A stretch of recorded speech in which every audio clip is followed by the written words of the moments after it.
box.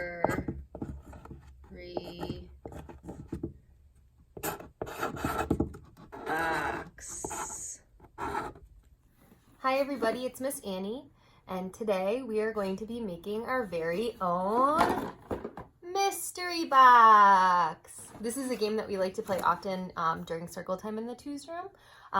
So the object of the game is to collect a few materials and put them inside of the box, and then you give clues for other people to guess what's inside of the box. And sometimes we also like to use small pictures.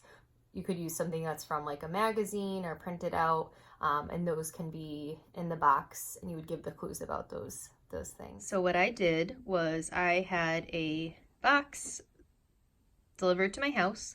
I took off the tape, opened it up, and I decided to label it to get a little bit fancy. Even the cat is really curious to see what's inside the mystery box.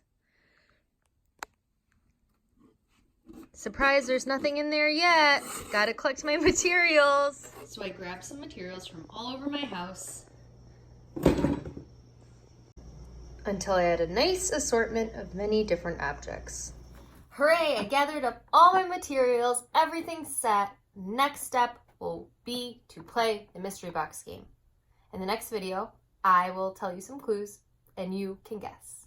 And I'll sing the song that goes along with this game.